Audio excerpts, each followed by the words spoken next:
Thanks for watching. Don't forget to like, comment, share and subscribe to. अस्सलाम वालेकुम नाज़रीन, आप देख रहे हैं कुरानिक एजुकेशन सेंटर। मैं हूं आपका मेज़बान मोहम्मद फैज़ान। हमारे साथ मुफ्ती मोहम्मद मुज़म्मल साहब मौजूद हैं। अस्सलाम वालेकुम मुफ्ती साहब। वालेकुम अस्सलाम वरहमतुल्लाहि वबरकातुहू। जी तो नाज़रीन, आज हम मुफ्ती साहब से सूरह राद की फजीलत पूछेंगे, इसके बारे में डिस्कस करेंगे। जी मुफ्ती साहब। जी तो नाज़रीन, हम कुरान मजीद की सूरतों के मुतालिक इनके फ़ज़ाइल और इनको डिस्कस कर रहे हैं, और हमारी कोशिश होती है कि हम बड़े मुख्तसर वक़्त के अंदर आप तक एक बात पहुंचा दें। जी जी। फैज़ान भाई की भी माशाल्लाह बड़ी कोशिशें हैं। कुरानिक एजुकेशन सेंटर हर वक्त हर लम्हा आपके लिए हाजिर है। तो जो दोस्त अहबाब अभी तक इसको सब्सक्राइब नहीं कर सके, नेकी की दावत है तो ज़रूर सब्सक्राइब करें और आगे शेयर करें।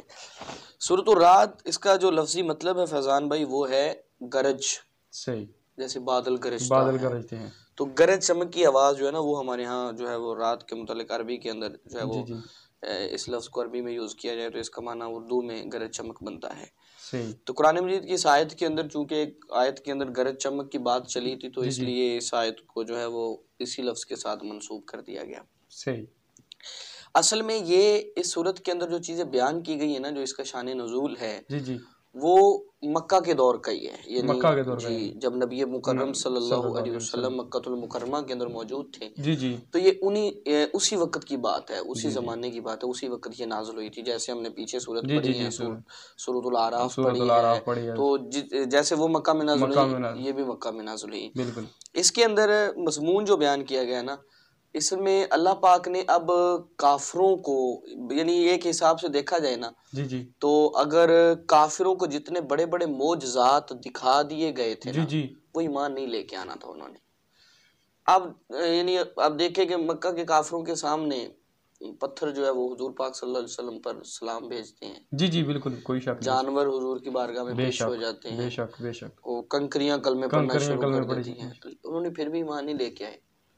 तो अब अगर इसके अंदर जो मरकजी मजमून दिया गया ना, कि अगर कब्रों से मुर्दे भी उठकर आ जाए ना, मोहम्मद सल्लल्लाहु अलैहि वसल्लम की बारगाह में, तो ये लोग फिर भी ईमान नहीं लाएंगे। अल्लाह, कितने बदनसीब लोग, जिनके नसीब में हिदायत ही नहीं।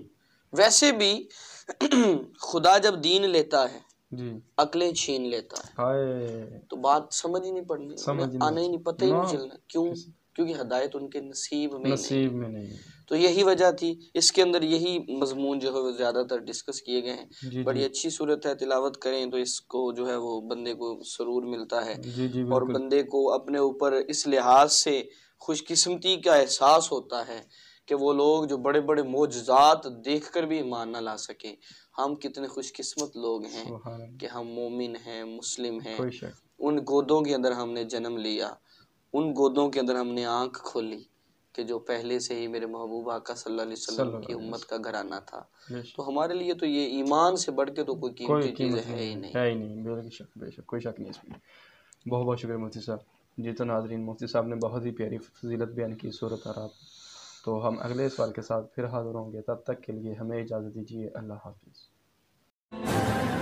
Thanks for watching. Don't forget to like, comment, share and subscribe to